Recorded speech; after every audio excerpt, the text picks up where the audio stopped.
આજે ભૂદાન આંદોલનના સૂત્રધાર સંત વિનોબા ભાવેની 130મી જન્મજયંતિ નિમિત્તે પાલિકા દ્વારા પુષ્પાંજલિ અર્પણ કરવામાં આવી। 11 સપ્ટેમ્બર એટલે વિનોબા ભાવેની જન્મજયંતિ। ભૂદાન આંદોલનના સૂત્રધાર સ્વતંત્ર સેનાની અને સમાજસેવક આચાર્ય વિનોબા ભાવેની આજે 130મી જન્મજયંતિ છે। 1983માં તેમને ભારત રત્નથી સન્માનિત કરવામાં આવ્યા હતા। વિનોબા ભાવેનો જન્મ 11 સપ્ટેમ્બર 1895ના રોજ મહારાષ્ટ્રના કોલાબા જિલ્લામાં થયો હતો।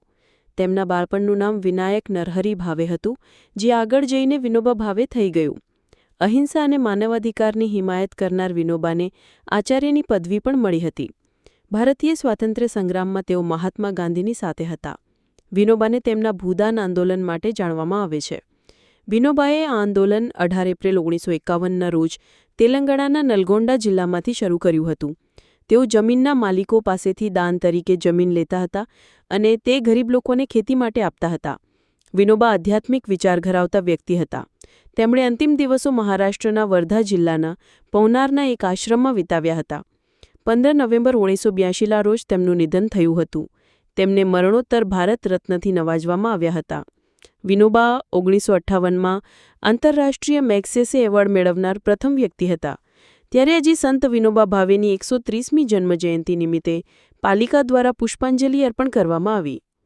આ કાર્યક્રમમાં પાલિકાના હોદ્દેદારો અને વિપક્ષના નેતા ચંદ્રકાંત શ્રીવાસ્તવ સાથે સ્થાનિક નગરસેવકો ઉપસ્થિત રહ્યા હતા। રાષ્ટ્રીય સંત એવા વિનોબા ભાવેજીના જન્મદિવસે પુષ્પાંજલિ કાર્યક્રમમાં ઉપસ્થિત થયા છે, ત્યારે એમને યાદ કરીને એમને કરેલા રાષ્ટ્ર માટેના યોગદાનને ખરેખર યાદ કરવું જોઈએ। એઓ યુવાનીની અંદર ગાંધીજીના માર્ગે ચિંધાઈને અહિંસા અને સમાજ સુધારાના માર્ગ પર ચાલ્યા।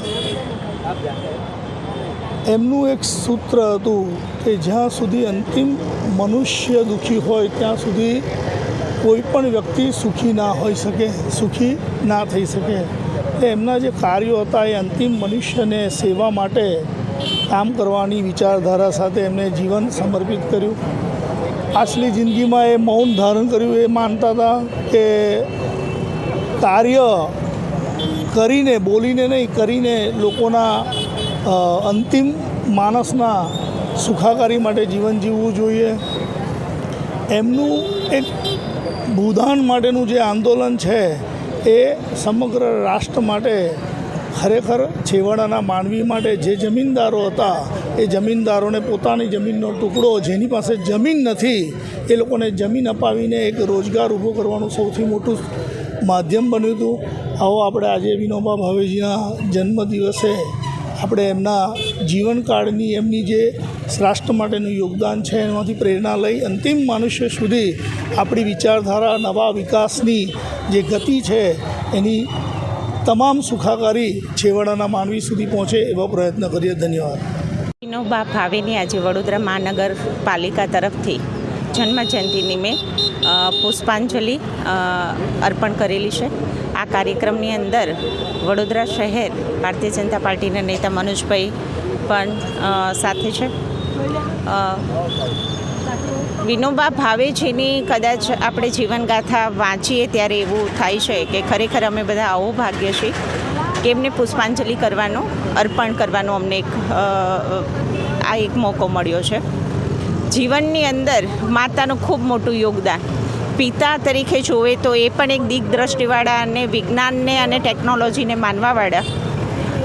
એમના મહારાષ્ટ્રમાં જન્મ પછી પણ જ્યારે અહીંયા વડોદરાની અંદર એમને અંગ્રેજી માધ્યમ ભણવા માટે એ વખતે પણ અહીં વડોદરામાં એમને બોલાવેલા એમના પિતાશ્રીએ, અને ખૂબ સારું એમની યાદશક્તિ, સ્મરણ શક્તિ અને આ રીતે ખૂબ જીવનમાં આગળ નીકળ્યા। પણ જ્યારે ગાંધીજીના પ્રભાવ નીચે આવીને એમને એવું થયું કે મારા જીવનની અંદર હું કંઈક શું કરી શકું છું આ સમાજ માટે, એટલે સાદગીભર્યા જીવનની અંદર એમને ખૂબ એવું સેવાકીય કાર્યની સાથે સમાજને ઉત્થાન માટે થઈને ખૂબ કાર્ય કરેલા છે।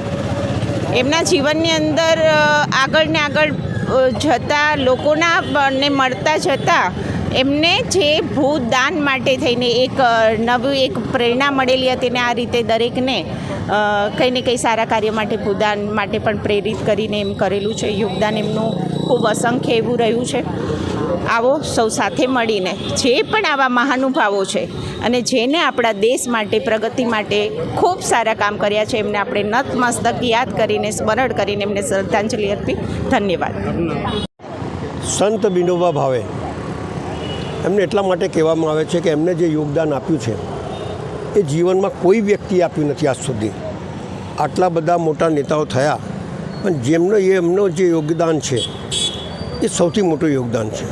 કહે છે કે ગાંગડીમાં જન્મેલા એક નાનાથી ગામના મહારાષ્ટ્રમાં જન્મેલા વ્યક્તિ, ભણવામાં હોશિયાર, બુદ્ધિમાં હોશિયાર, બધી રીતે હોશિયાર. એમના ભણતા કોલેજમાં મોકલવાનું જ્યારે આગળ ભણવાનું થયું ત્યારે એમને વડોદરા લાયા અને વડોદરામાં બી બહુ હોશિયાર રીતે ભણ્યા. પણ એક વખત કોલેજમાં જવાનું હતું ત્યારે સીધા જતા રહ્યા અહીંયાથી કાશીમાં અને ત્યાંથી સંસ્કૃતની ભાષા શીખી. એટલે એક જિજ્ઞાસા, માણસની એક જિજ્ઞાસા હોય કે મારે આ કરવું છે, આ કરવું છે, આ કરવું છે. અમદાવાદની આશ્રમમાં ગાંધીજીના સંપર્કમાં આવ્યા પછી એમને એવું લાગ્યું કે આઝાદીની લડાઈમાં જોડાવાનું છે અને આઝાદીની લડાઈમાં જોડાયા. ઘણી વખત જેલમાં ગયા, ઘણી વખત, પણ કોઈ અપેક્ષા નહીં, કોઈ આશા નહીં, એક લગન હતી કે મારે આ કરવું છે. પણ ગાંધીજીના મૃત્યુ પછી જે એમને જે કાર્ય કર્યું છે, ભૂમિદાન, આંધ્રપ્રદેશમાં સત્યાગ્રહ હરિજનનો થયું, ત્યાં સમજાવવા માટે ગયા. જમીદારોનો રાજ હતો તે વખતે, ત્યારે જમીદારોને સમજાવવું એટલે બહુ અઘરું હતું. એમના પાસે જઈ અને એક વિનંતી કરી કે આપની પાસે બધું છે પણ આ ગરીબો પાસે કંઈ નથી, જીવ્યા દોરી જીવવા માટે આપ કંઈ જમીન આપો, આપ મને છઠ્ઠો છોકરો સમજો પણ કંઈ જમીન આપો. 80 એકરની માંગ સામે 100 એકરની જમીન મળી. ત્યાંથી એમની યાત્રા શરૂ થઈ. 13 વર્ષ સુધી સતત પ્રયાસો, જુદા જુદા રાજ્યોમાં ફરવું, જુદા જુદા ગામડાઓમાં ફરવું, જમીનદારોને મળવું, લોકોને જમીન વિહોણા લોકોને જમીન આપી, ખેડૂત બનાવવા. 57,000 કિલોમીટરની યાત્રા કર્યા પછી એમને 13 લાખ કિસાનોને જમીન અપાઈ અને 44 લાખ એકર જમીન એમને લોકો પાસેથી લીધી. આ મોટું યોગદાન. आज के ज़माने में कोई कर नहीं सकता है, वो करके गया, एक राह बता के गए. પણ સવાલ એ છે કે ભૂમિદાનમાં લીધેલી જમીનો પણ લોકોએ હજમ કરેલી છે. એ વાત જીવા દાખતા આ વડોદરા શહેરમાં જ છે, જે હું બતાડી શકું છું. ભૂમિદાનનો કાયદો બદલવો પડે કે એમને આપેલી જમીન જો આજના જમાનાની અંદર મોંઘી થઈ ગઈ હોય, કોઈ ખેડતો ના હોય, કાયદો એવું કહે છે કે 10 વર્ષ સુધી એ વસ્તુને ઇમ્પ્લિમેન્ટ ના કરો તો કાયદો ઇમ્પ્લિમેન્ટ કરવાની સત્તા સરકારને છે.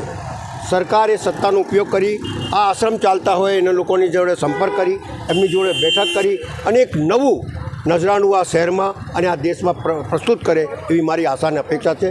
આજના દિવસે એમને નમન કરું છું અને એમના બતાવેલા રસ્તા ઉપર આગળ વધવાની જે તક મને મળી છે, હું આગળ વધીશ, એ મારો વાયદો છે.